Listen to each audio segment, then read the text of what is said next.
عباده الذين اصطفى أعوذ بالله من الشيطان الرجيم بسم الله الرحمن الرحيم وسارعوا إلى مغفرة من ربكم وجنة أرضها السماوات والأرض أعدت للمتقين وقال في موضع آخر ربنا آتنا في الدنيا حسنة وفي الآخرة حسنة وقنا عذاب النار صدق الله المولانا العظيم وصدق رسوله النبي الكريم معزز سامعین کرام، بزرگوں، دوستوں، ہمارے بیچ تشریف لائے ہوئے عظیم ہستی حضرت مولانا ضیاء اللہ ضیاء صاحب رحمانی دامت برکات، اللہ رب العزت کا بڑا احسان اور کرم ہے کہ اللہ تعالیٰ نے ہم سب کا انتخاب جامع مسجد بیرپور میں نماز کی ادا کرنے کے لیے کیا۔ یہ مقدس سرزمین ہے اور یہ اللہ کا گھر ہے، اور اللہ کے گھر میں بیٹھنا، اللہ کے گھر میں اللہ کی عبادت کرنا اور اللہ کے گھر میں قرآن کی تلاوت کرنا، یہ سب اجر و ثواب کا کام، اللہ کو راضی کرنے کا ذریعہ ہے۔ میں نے قرآن شریف کی 2 آیتیں پڑھی ہے، ایک آیت کا مختصر ترجمہ میں کروں گا اور دوسری آیت کی تفسیر حضرت صاحب کریں گے انشاءاللہ۔ وَسَارِعُوا إِلَى مَغْفِرَةٍ مِّن رَّبِّكُمْ، اے لوگو دوڑو اپنے رب کی بخشش کی طرف اور اس جنت کی طرف جس کی چوڑائی آسمان و زمین کے برابر، وَعِدَّتْ لِلْمُتَّقِينَ، جو تیار کیا گیا ہے پرہیزگاروں کے لیے، متقیوں کے لیے۔ مرنے کے بعد کی ایک جگہ ہے جس جگہ میں نیک لوگ اعمال صالحہ کرنے والے، اللہ پر ایمان لانے والے جائیں گے، اس جگہ کا نام ہے جنت۔ اور اس جنت میں جانے کے لیے اللہ تعالیٰ نے ہمیں دوڑنے کا حکم دیا، ہمیں اپنے پاؤں کو، قدم کو بڑھانے کا حکم دیا، اور اس جنت کی لمبائی چوڑائی آسمان و زمین کے مثل کہا گیا ہے۔ حضرت انس بن مالک رضی اللہ تعالیٰ عنہ سے پوچھا گیا کہ جنت کہاں ہے، زمین میں ہے یا آسمان میں ہے؟ انہوں نے کہا کہ نہ زمین میں ہے نہ آسمان میں، کیونکہ زمین کے اندر بھی اتنی وسعت نہیں ہے جس میں جنت کو سما سکے، اور آسمان میں بھی اتنی وسعت نہیں ہے جو جنت کو سما سکے۔ پوچھا گیا کہاں ہے، تو کہا کہ عرش الہی کے نیچے آسمان کے اوپر۔ یہ جنت ہے جو اس دنیا سے، آسمان سے 10 گنی بڑی جنت اللہ تعالیٰ ایک ادنا مسلمان کو عطا فرمائے، جن کی وسعت بہت زیادہ ہے، جس کے بارے میں اللہ نے فرمایا ہے وَالسَّابِقُونَ السَّابِقُونَ أُولَٰئِكَ الْمُقَرَّبُونَ فِي جَنَّاتِ النَّعِيمِ ثُلَّةٌ مِّنَ الْأَوَّلِينَ وَقَلِيلٌ مِّنَ الْآخِرِينَ عَلَىٰ سُرُرٍ مَّوْضُونَةٍ مُتَّكِئِينَ عَلَيْهَا مُتَقَابِلِينَ يَطُوفُ عَلَيْهِمْ وِلْدَانٌ مُّخَلَّدُونَ بِأَكْوَابٍ وَأَبَارِيكَ وَكَأْسٍ مِّن مَّعِينٍ لَا يُصَدَّعُونَ عَنْهَا وَلَا يُنزِفُونَ وَفَاكِهَةٍ مِّمَّا يَتَخَيَّرُونَ وَلَحْمِ طَيْرٍ مِّمَّا يَشْتَهُونَ وَحُورٌ عِينٌ كَأَمْثَالِ اللُّؤْلُؤِ الْمَكْنُونِ جَزَاءً بِمَا كَانُوا يَعْمَلُونَ۔ اللہ تعالیٰ نے سرسری طور پر جنت کا ایک منظر پیش کیا ہے، اس کے اندر کی نعمتوں کو شمار کیا ہے کہ وہ آدمی جو جنتی ہوگا وہ اللہ کا مقرب ہوگا۔ والسابقون السابقون، جو ایمان میں سبقت کرنے والے ہیں، گناہوں سے بچنے والے ہیں، ان کو ایسی جنت ملے گی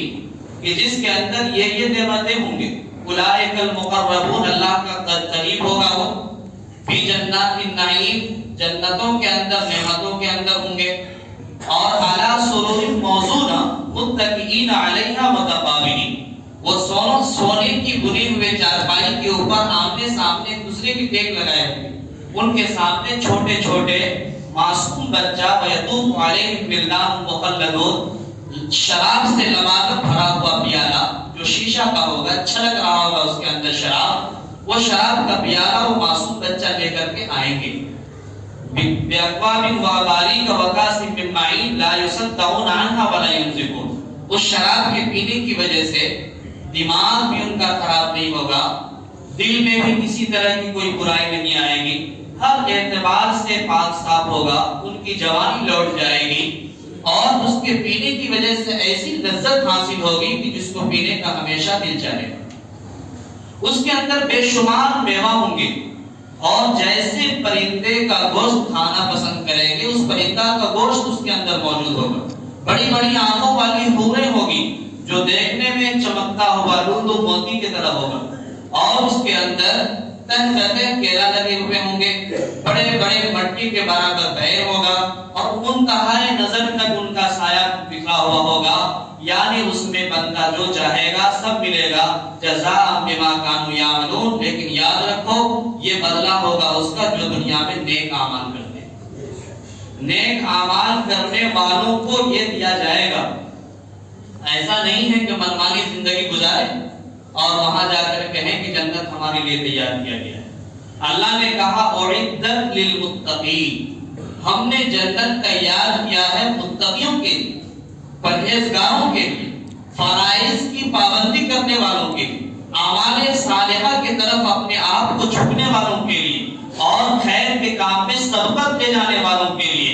حق اور باطل میں تمیز پیدا کرنے والوں کے لیے، جائز اور ناجائز کو پرکھ کر کے جائز والے راستے کو اختیار کرنے والوں کے لیے اللہ تبارک تعالیٰ نے جنت تیار کیا ہے۔ تو اس لیے ہمیں یہ طے کرنا کہ دنیا کی جو مختصر زندگی ہمیں ملی ہے ان کو ہم اسی زاویے سے گزاریں گے، اسی طریقے سے گزاریں گے، نیک کام کر کر کے جائیں گے۔ الذین ينفقون فی السراء والضراء، وہ لوگ جو خرچ کرتے ہیں تنگدستی میں اور خوشحالی میں، الذین ينفقون فی السراء والضراء، تنگدستی میں اور خوشحالی میں بھی خرچ کرتے ہیں، والکاظمین الغیظ والعافین عن الناس، جو اپنے غصہ پر کنٹرول کرتے ہیں اور لوگوں کو معاف کر دیتے ہیں، ایسے لوگوں کے لیے اللہ نے کیا کیا ہے؟ جنت تیار کیا ہے۔ ایسے لوگوں کے لیے اللہ نے جنت تیار کیا ہے۔ ایسا نہیں کہ ہمارے پاس مال دولت بہت زیادہ ہے تو ہم خرچ کرتے ہیں، اور ہمارے پاس صرف 10 روپیہ ہے، ضرورت مند آ گیا ہاتھ پھیلایا، ضرورت مند کو نہیں دیں گے 10 روپیہ کام کیسا چلے گا؟ نہیں، اللہ کی رضا کے لیے الذین ينفقون فی السراء والضراء، تنگدستی ہو یا خوشحالی ہو، ہر حال میں اللہ کے راستے میں خرچ کرنا ہے، ہر حال میں اللہ کے راستے میں خرچ کرنا ہے۔ تو جو ہر اعتبار سے اللہ کے راستے میں خرچ کرے گا، غصہ کو پی لینے والے ہوگا اور لوگوں کو معاف کر دینے والا ہوگا، اس کے لیے اللہ تعالیٰ نے کیا کیا ہے؟ جنت تیار کیا ہے۔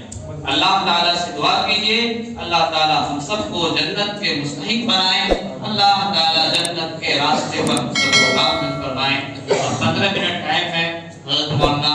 ضیاء اللہ ضیاء صاحب کو میں ادب کے ساتھ درخواست کرتا ہوں کہ اپنے اظہار خیال فرمائیں، ان کی نصیحتوں سے سب بسم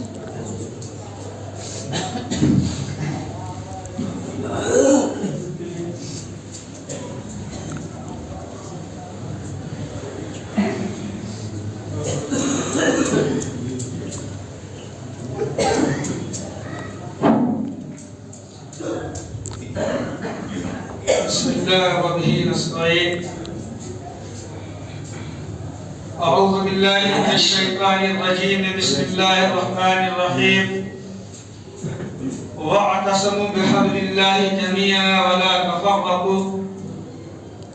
وقال النبي صلی اللہ علیہ وسلم خیر الناس من ينفع الناس، اور کما قال علیہ الصلاۃ والسلام۔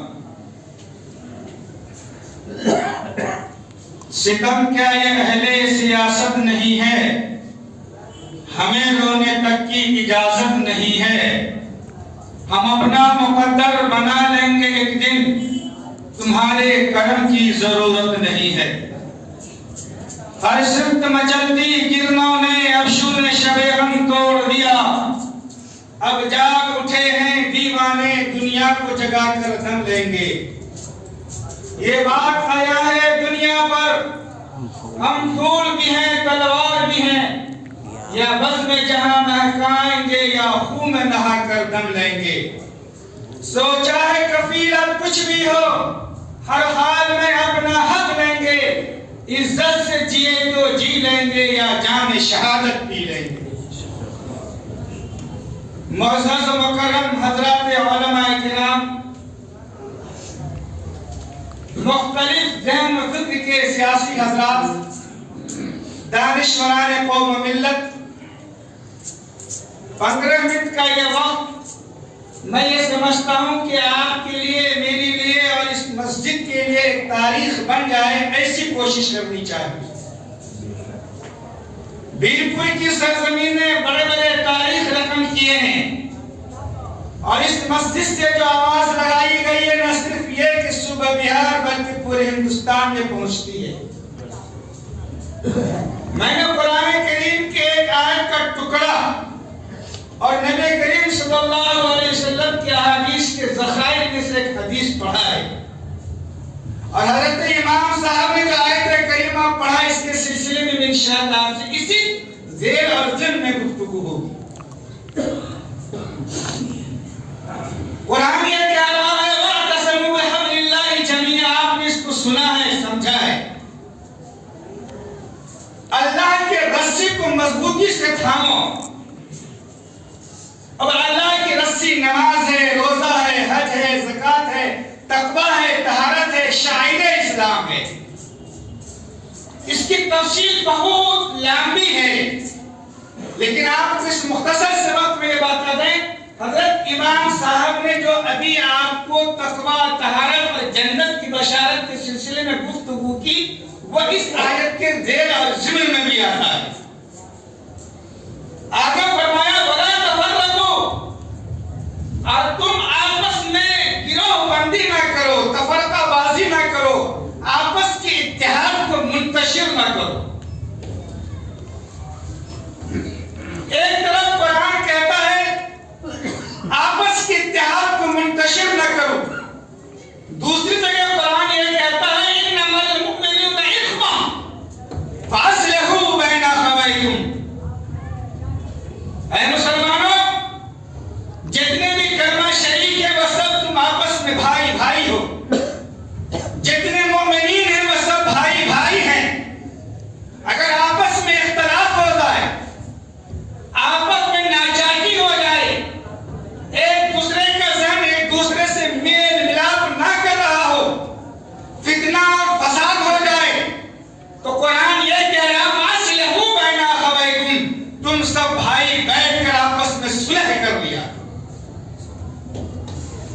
جب صلح کا بات آیا تو آپ کو صلح حدیبیہ کی تاریخ بھی یاد ہونی چاہیے۔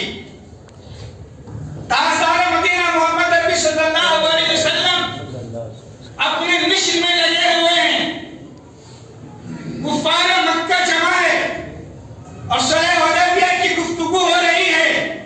اور آپ نرم لہجے میں، نرم اخلاق کے ساتھ صلح کے لیے تیار ہو رہے ہیں۔ صحابہ کرام دل ملا گئے، اے اللہ کے نبی صلی اللہ علیہ وسلم صلح ہوگا، لیکن اس لہجے کے اندر نہیں ہوگا، اس نرم انداز میں نہیں ہوگا۔ تاجدار مدینہ محمد عربی صلی اللہ علیہ وسلم نے صلح حدیبیہ کی تاریخ رقم کی، اور صلح حدیبیہ کامیاب ہوا۔ صحابہ کرام نے آپ کی صلح نامہ پر خاموشی اختیار کی، جب آپ کے جاہ و جلال کو دیکھا، جب آپ کے چہرے کے تغیرات کو دیکھا، جب آپ کا چہرہ سرخ ہوا، صحابہ خاموش ہو گئے، اور صلح حدیبیہ ہوتا ہے، اور صلح حدیبیہ ہونے کے بعد یاد رکھیں اسلام کی تاریخ فتح مکہ مقدر میں لکھی جاتی ہے۔ آپ صلح کریں گے، آپس کے اختلاف کو ختم کریں گے، آپسی رنجش کو ختم کریں گے، تو آپ کی نسل کی کامیابی آپ کے اتحاد کے اندر ہے۔ آپ کے آنے والی نسل کی حفاظت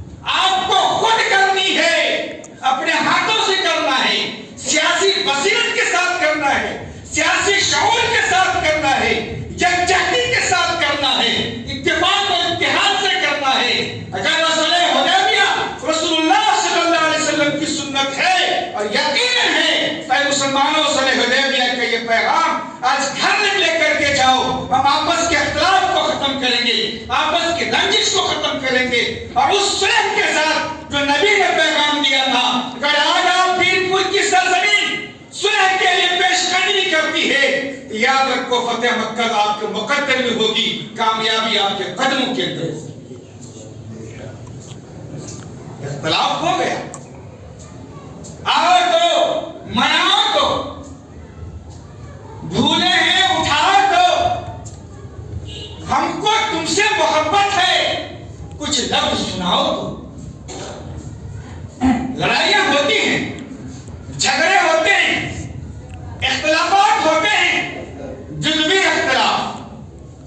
چھوٹی باتوں کو لے کر